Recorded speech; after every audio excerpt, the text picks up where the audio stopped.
Hi, my name is Limey Joe and this is my beginner's guide to American Truck Simulator. I find this game is a great way to relax whilst listening to music, so I'm not a hardcore player, but I do try to obey the rules of the road to make it fairly realistic. American Truck Sim can seem a bit daunting when you first play, so this is a video to offer some tips for beginners and make the first hour or two go smoothly. Firstly, let's look at the main menu screen. I'll go through some of the gameplay options I like to change. Personally, I like to turn off the traffic offence option. That's not because I drive like a maniac, but because it's very annoying if you get fined for going over the speed limit by a few miles an hour or not pulling out fast enough at a red light. If you haven't already, I would strongly recommend choosing sequential for your transmission type. I think this makes the driving far more engaging experience, and it's just a matter of pressing one button to go up a gear and another to go down a gear. It's very easy when you get used to it. The other option I like to change is the cruise control grid step, which I set to 5 miles per hour. This is the increments the cruise control speed is adjusted by when you increase or decrease cruise speed. Next, I'll touch on skills. As you gain experience and level up, you can select skills. I found the most effective way to gain experience quickly is to put skill points into long distance driving. Most of the other skills give you options to take different cargoes, so it's certainly worth putting at least one into those. The skill that allows you to use less fuel is not very valuable in the default game. Lastly, the bank option on the main screen lets you take out a loan. When you're able to make deliveries reliably without damaging your truck or cargo, then a loan is very affordable and will allow you to buy your first truck. It's also a really good way to expand your haulage empire if you wish. Now let's look at the job market. Initially, you'll be looking at a quick job because you don't own a truck. I would recommend trying out all the trucks before you buy one, and pay attention to the number of gears you like because you'll probably find you have a favourite. Personally, I like the Kenworth W900 with a 13-speed transmission. I like the old school looks and the sound of the engine, but also the left mirror can be seen easily when facing straight forward, unlike the Peterbilt equivalent. So let's take a quick job, and I'll just talk whilst I'm driving a little bit. So let's take this first one here to Los Angeles. As you can see, we are all loaded up already with the trailer, and it is literally just a matter of taking the truck from A to B and parking it up. Yeah, so because there's a truck on my right hand side, I'm going to go left, because getting round that corner with the truck there is going to be a little bit awkward. Sometimes it's useful to use a different view here so you can see where the front of your truck is more effectively. I'm keeping my eye on the left hand mirror to make sure that my trailer doesn't hit the wall or something like that as I'm manoeuvring. It doesn't matter if I go up on the curb particularly, but I don't want to hit the wall. See, if I use this different view, then I can try and make sure I get as wide a berth as possible. Okay, back to the cab. Now if I look left and right, make sure there's no traffic, just like with normal driving. Keeping my eye on the trailer so it doesn't crash into anything whilst I'm manoeuvring.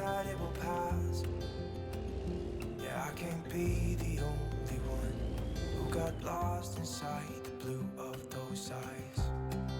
I've gotta let her go. I know it won't be easy. I wanna hold her close. So once I get up to 55, which is the speed limit on the road here, I'm going to engage the cruise control. You have to look ahead a bit and try and predict what lane you want to be in sometimes, because the road can sometimes just take you off in a direction you don't necessarily want, and if you have to do a quick lane change, then there's a good chance there'll be a car in the way, which can be quite awkward.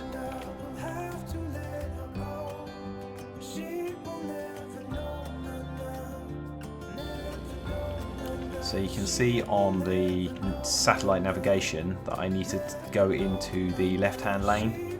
So make sure you check in your mirrors, just like normal driving, before you manoeuvre, otherwise you'll crash into a car. I haven't got my lights on, so I better put those on. I'm sure if I was using a steering wheel, then my steering would actually be a lot smoother. But because I'm using keys, I'm able to do little sort of mini adjustments the whole time. So there's a few things you can look at on the fly whilst you're driving along on the F keys.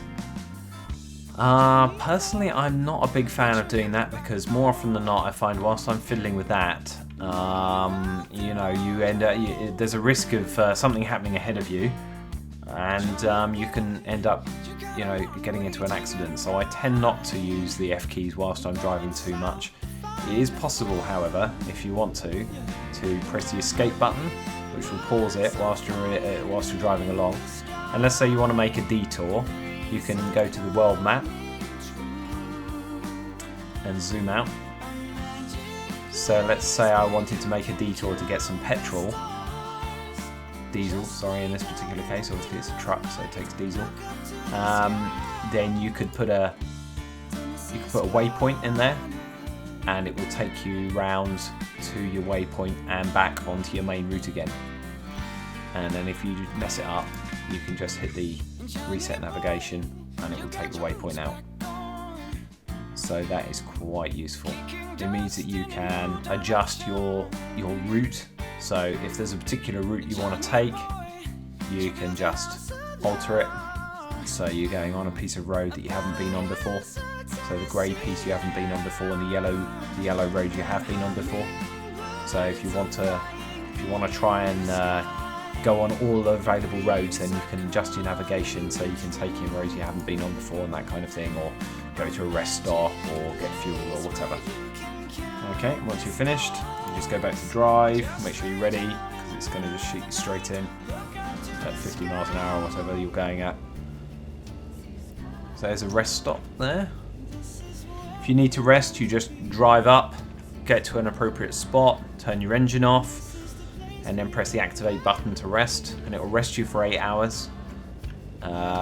So if you're on a tight job, one which has a tight time limit, then you have to be careful not to rest too frequently. You have to stretch out your rest period.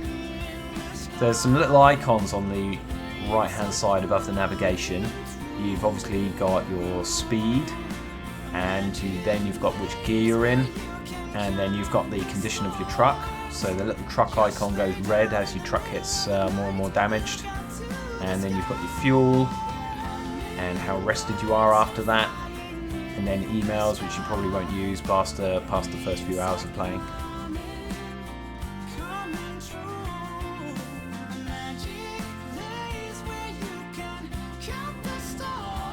The F keys, F6 can be useful, especially if you're doing a longer job, because you can see how long before your next rest stop, time remaining on the job, when the delivery needs to get to its destination by, that kind of thing. But obviously whilst you're doing that, you can't be looking at the navigation point, so just make sure that there's no turn-offs that you miss whilst you're looking at that. If you get stuck, occasionally it's possible to get the truck stuck. Then you can call for help. You see I'm wavering all over the road because I'm trying to look at this as well. But you don't want to be doing that because it's costly and it takes you out of your way. So especially if you're on an important job where there's a tight time limit, if you get your truck stuck, then you're gonna struggle to make your delivery on time.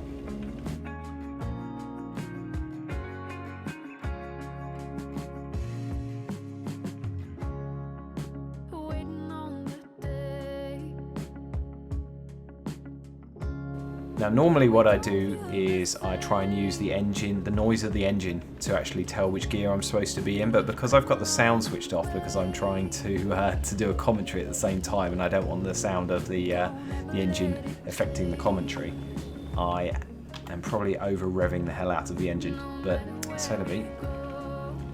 Yes, I am. I'm not used to looking at the rev counter at all.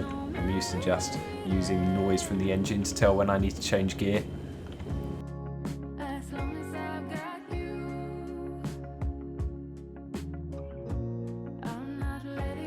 One thing I will say is that it's most of the time you don't need to start off in first gear. Most of the time you can start off in second or third. the truck will pull quite comfortably away in second or third gear, so and it just means you don't have to change gear as frequently. And when you're driving a truck that has like 18 speeds, you can go up 2 speeds at a time most of the time, just to save you, doing too many gear changes. If you come to a point where you have to get into a tight gateway, then don't be afraid to hog both lanes, because if you try and pull wide to go into a tight gateway and you leave the lane exposed and there's somebody behind you, they will try and nip up the space where you've left, and that can be a massive annoyance, because then you have to try and turn into the gateway with a car in the way. Sometimes you can end up almost stuck with the cars kind of just blocking your way. Okay, again, takes a bit of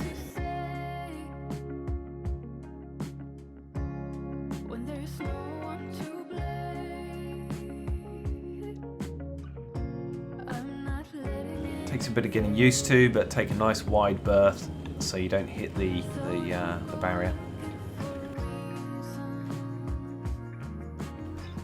Oh, I'm getting caught by every red light. At least in this game, unlike European Truck Simulator, you don't have to negotiate roundabouts. Roundabouts are a bit of a pain in European Truck Simulator.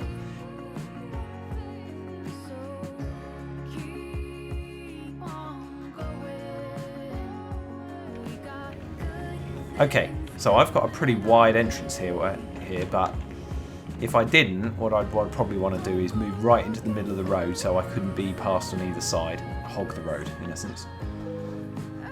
Okay, so I am ready to get the options for parking. So I quite like to park myself. Playing it safe is usually a pretty straightforward one. You literally just drive into the slot. The most difficult one can be variable. Sometimes it's pretty straightforward, other times it's extremely difficult. This one's not too bad because you can see that there's a bit of space on the far side where you could pull the truck into and then you could reverse into it.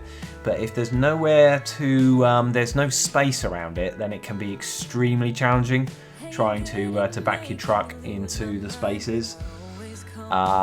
So on this one I might be tempted to go with where do you need it and get the extra XP. If it looked like a pain or I just can't be bothered, I would probably go for let's play it safe. So this is the trickiest bit of Truck Simulator and takes the most getting used to, because the parking spaces are tight sometimes.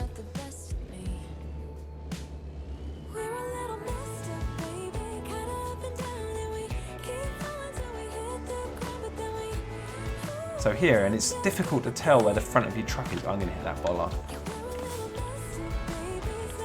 But you can see how having the extra view is super useful in this particular scenario, because you can see where the front of your truck is much more effectively than if you're just doing it normally. Now what I would do is try and get your truck as straight as possible before you start to reverse. So we're going to go back into this view now, because sometimes it's easier to tell what you're doing if you're in reverse, if you're in the main view, the main cabin view.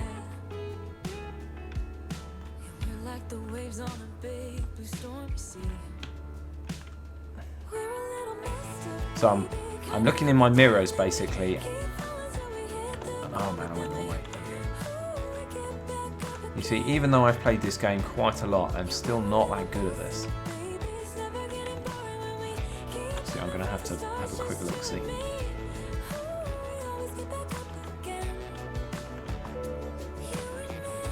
Try and go in a nice shallow angle.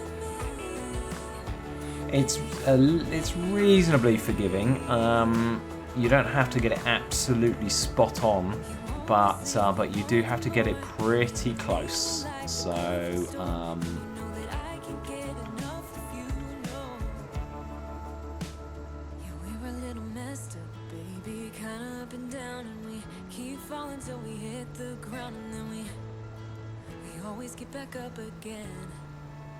So especially initially, you will probably have to take a bit of a few bites of the cherry. In fact, I may have to on this one. No, you see, even though I'm not really in the spot there, it's possible for me to leave the trailer as is. That's good enough.